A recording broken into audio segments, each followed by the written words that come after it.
नमस्कार। नमो अरिहंताणम, नमो सिद्धाणम, नमो आयर्याणम, नमो वज्झायाणम, नमो लोए सब्बसाहूणम। अभी जिसका मैंने उच्चारण किया यह प्राकृत भाषा में अर्धमागधी प्राकृत में निबद्ध है और जैन दर्शन में या जैन संप्रदाय में, जैन धर्म में इसे पंच णमो मंत्र में कहा जाता है। इसमें 5 प्रकार के परमेष्ठियों का वर्णन है। यदि हम इसको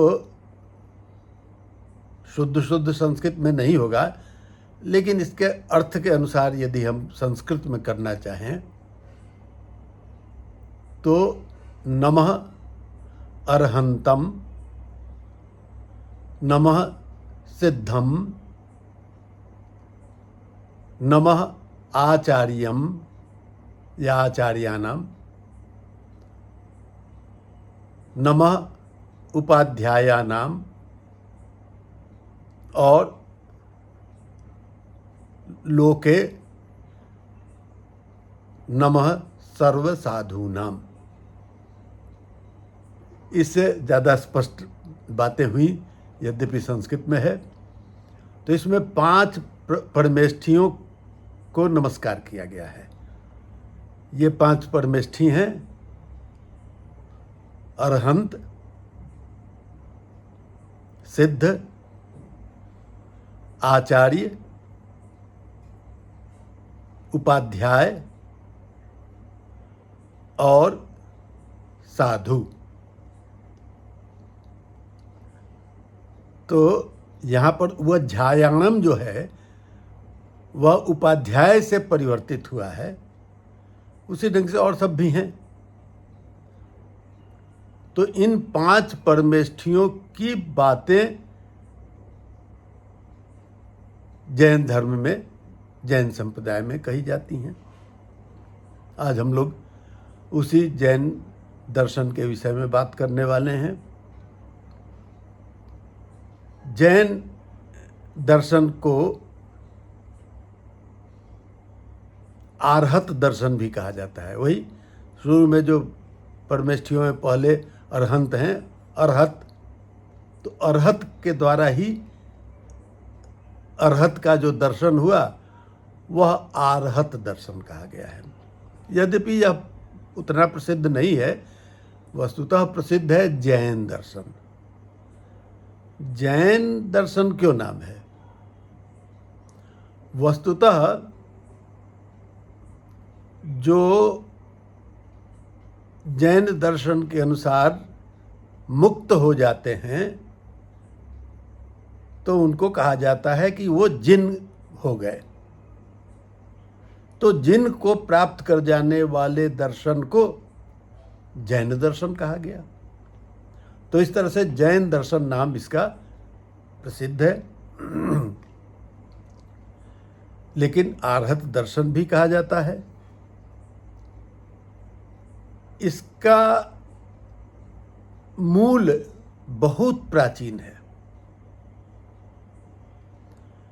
इसमें 24 तीर्थंकरों की बात आती है और ये 24 तीर्थंकर हुए हैं।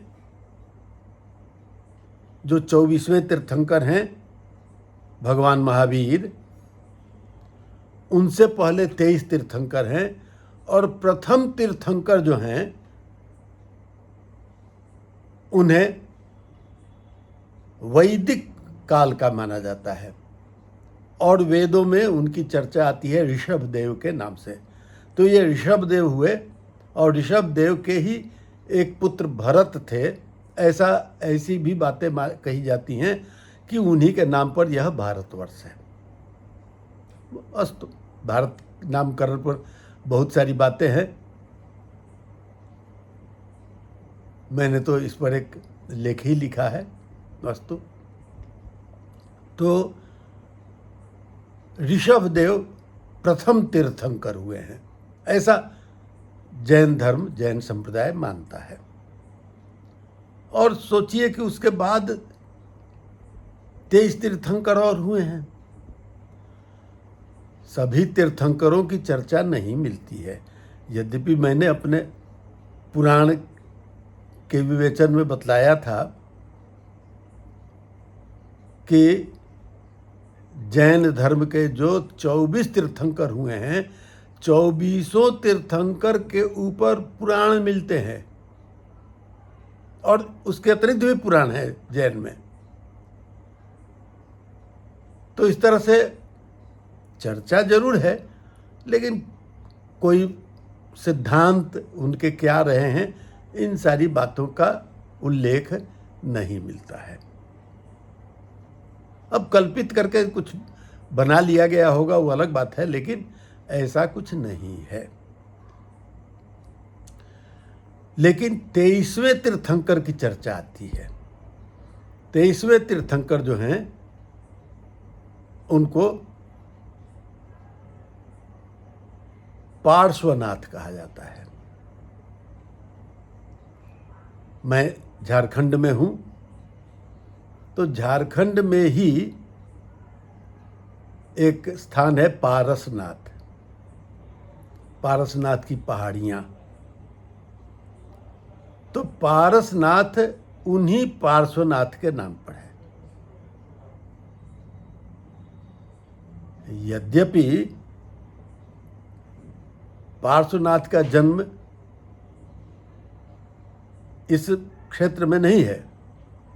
उन्हें माना जाता है कि वे काशी नरेश जो उन दिनों हुआ करते थे,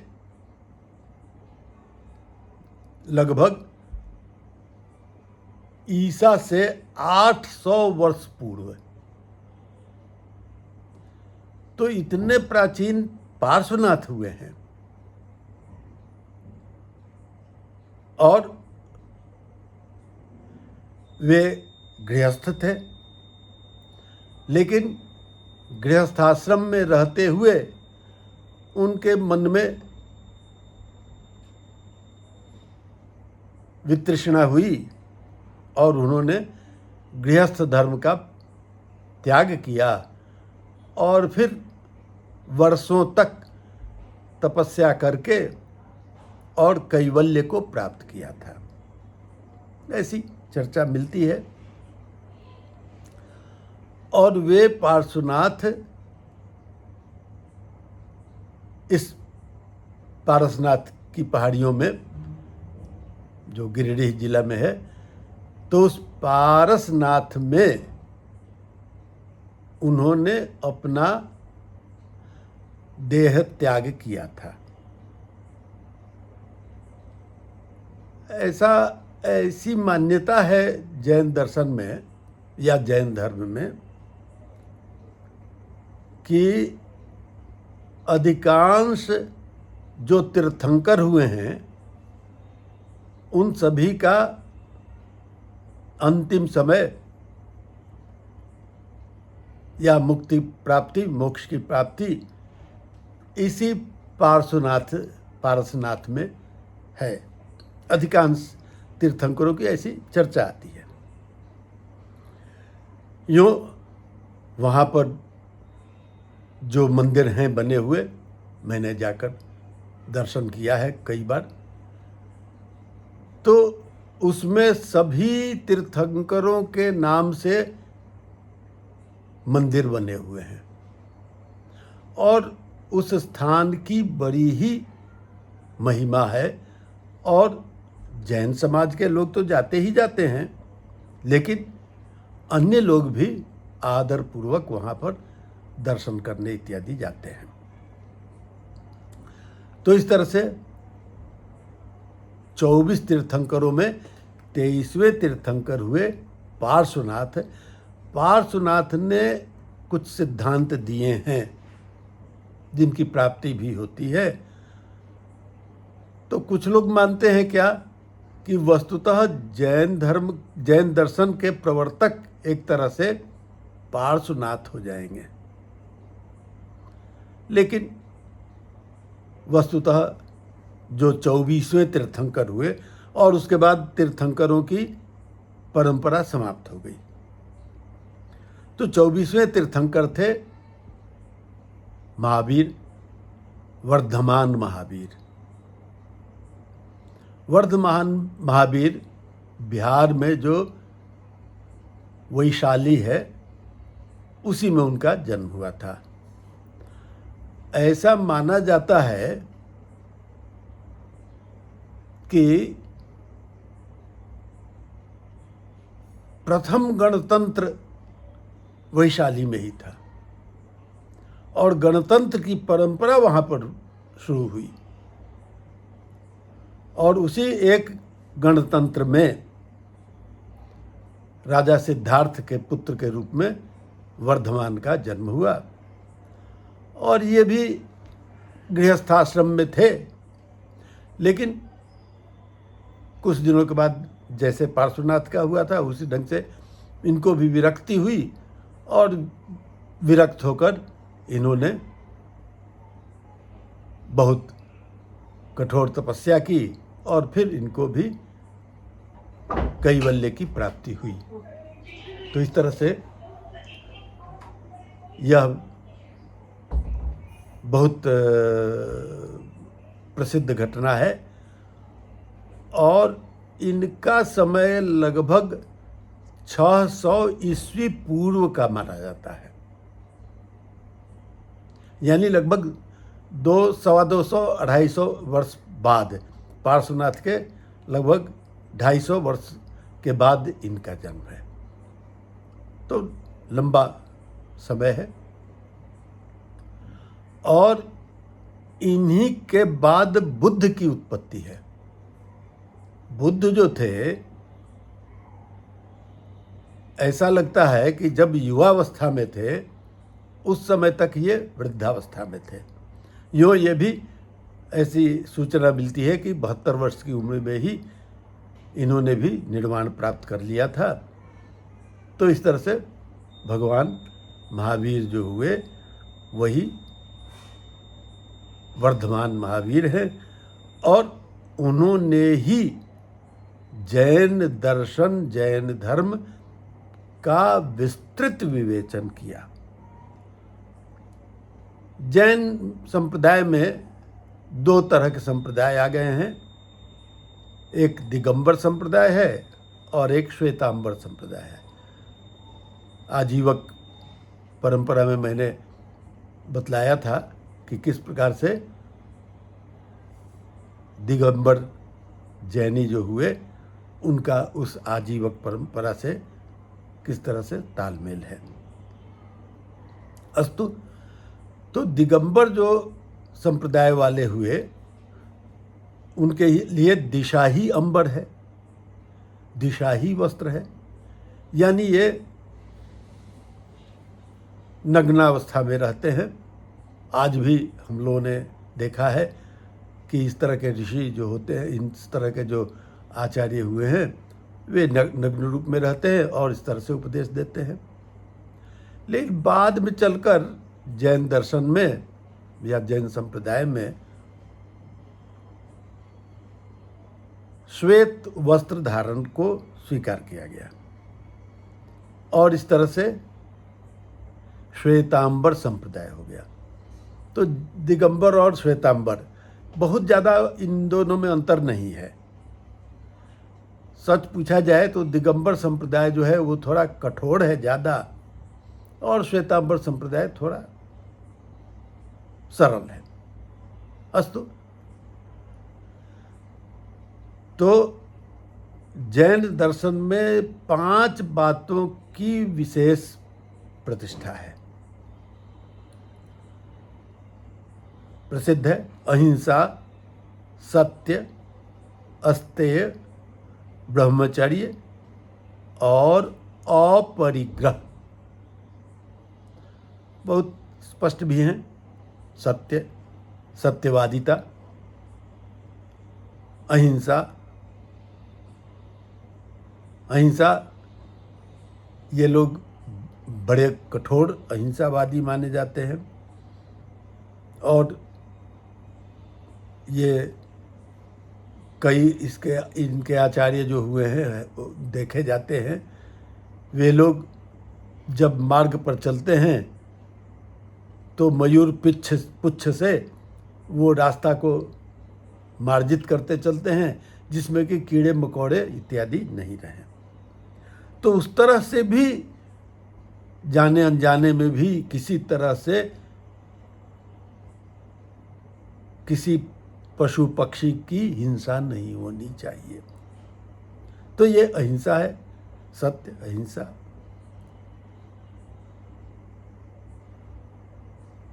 और अस्तेय, स्तेय का अर्थ होता है चोरी। अस्तेय मतलब चोरी नहीं करना। ठीक है, इस तरह की बातें हमारे धर्मशास्त्रीय ग्रंथों में, जिनकी चर्चा हम कभी करेंगे, तो वहाँ पर भी आती है। तो अस्तेय है। फिर ब्रह्मचर्य। ब्रह्मचर्य का मतलब यह नहीं है कि किसी भी तरह से काम भावना को समाप्त कर दे, नहीं। काम भावना को समाप्त करने के लिए नहीं कहा गया है, लेकिन इसका गलत ढंग से उपयोग नहीं हो, इसको धर्मशास्त्र में भी कहा गया है ना। धर्मानुकूल कामाचरण करना, तो इस तरह से यह ब्रह्मचर्य है। उसके बाद अंतिम जो विषय है वह है अपरिग्रह। मैं कोई किसी तरह का आक्षेप के लिए नहीं कह रहा हूँ, लेकिन जैन धर्म को मानने वाले अधिकांश लोग मारवाड़ी इत्यादि होते हैं और उसमें कहा गया है कि अपरिग्रह ही होना चाहिए, परिग्रह भावना नहीं होनी चाहिए। यानी बटोरने की प्रवृत्ति या किसी भी तरह से जमाखोरी की प्रवृत्ति नहीं होनी चाहिए। जबकि जो ये होते हैं उनमें जमाखोरी तो प्रवृत्ति होती है। जो चीज़ महंगी मिलने लगती है उसको जमा करके और फिर उसको और महंगे में बेचते हैं। तो ये अपरिग्रह की भावना होनी चाहिए, ऐसा जैन दर्शन, जैन धर्म, जैन संप्रदाय कहता है। तो इस प्रकार से ये 5 बातें कही गई हैं। उसके बाद हम लोग कुछ इनकी और बातों पर विचार करें तो ये ईश्वर के संबंध में जिस तरह से अन्य ये देवता भगवान इत्यादि को माना जाता है, उस तरह की बात ये लोग नहीं मानते हैं। तो ये अनीश्वरवादी हैं, लेकिन अनीश्वरवादी होते हुए भी अपने तीर्थंकरों को ये पूज्य मानते हैं और उनके प्रति जो भक्ति भाव रखते हैं वह तो ईश्वरवत है। जैसे 24 तीर्थंकर हैं, उन 24 तीर्थंकरों पर जो मूर्तियां इत्यादि बनी हुई हैं, तो वो क्या है? एक तरह से ईश्वर की भक्ति ही है। लेकिन उस ईश्वर की भक्ति में जो जैसे ब्रह्मा विष्णु महेश इत्यादि की कल्पना की गई है, तो उस तरह की चीज़ इनके यहाँ नहीं है। ये लोग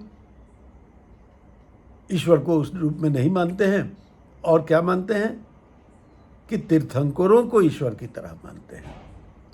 तो यह एक तथ्य है। उसके बाद ये वेदों के प्रामाणिक को नहीं मानते हैं, इसीलिए तो इनको नास्तिक दर्शन कहा गया है। वेदों को प्रामाणिक नहीं मानते हैं, वेदों में कही हुई बातों को वे स्वीकार नहीं करते हैं। लेकिन इनके अपने जो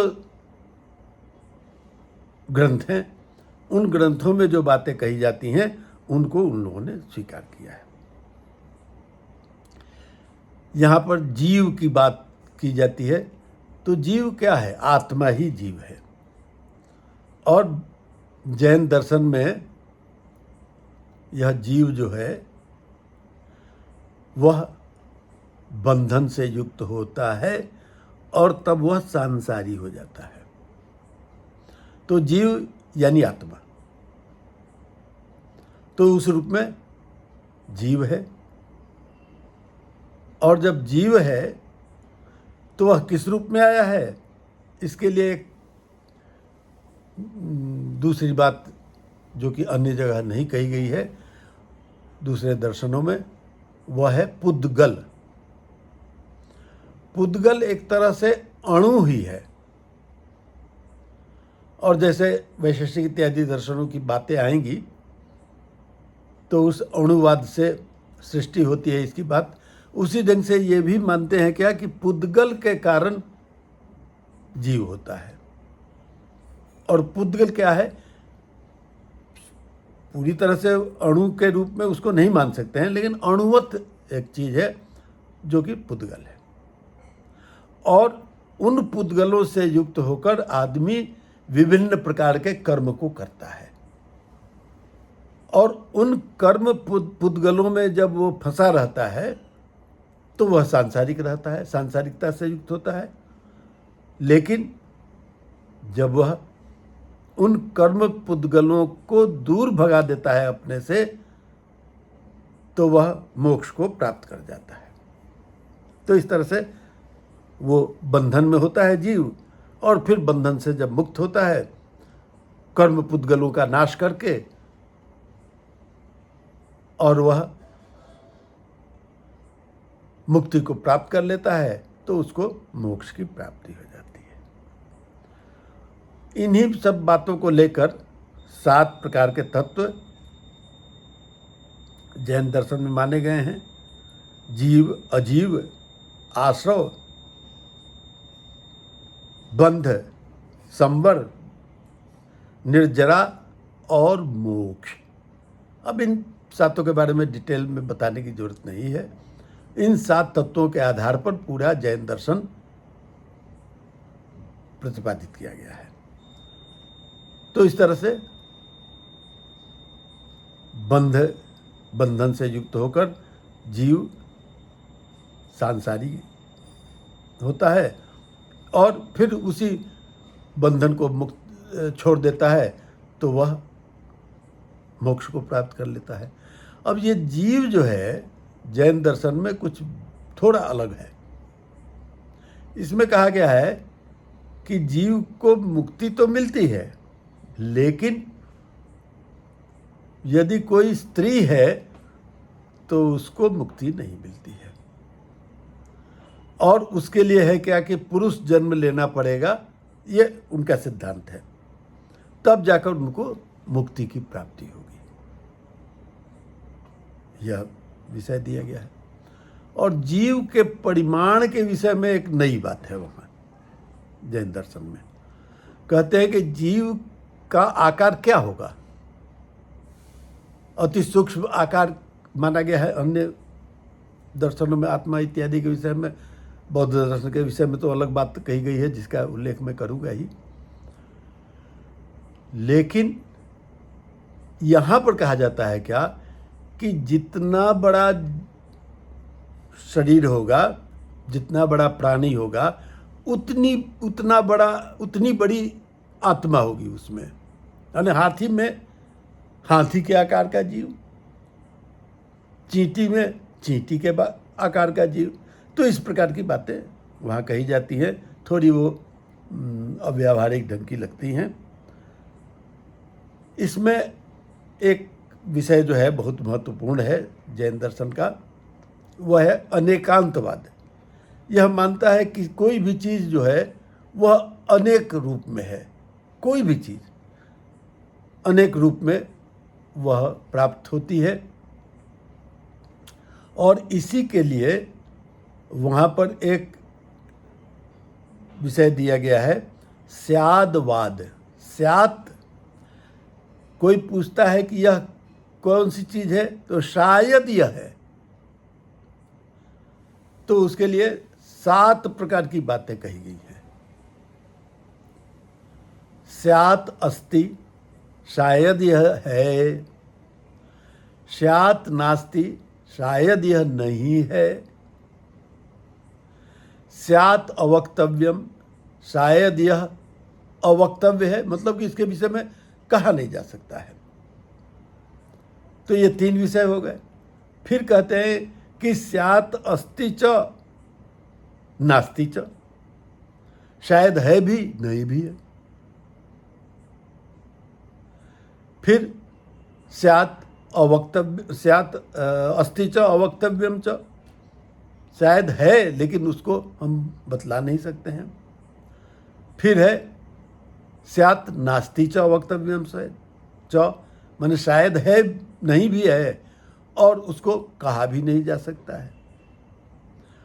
और 7वीं बात कही गई है सप्तभंगी नय, इसको कहा गया है 7 प्रकार का नय, नीति।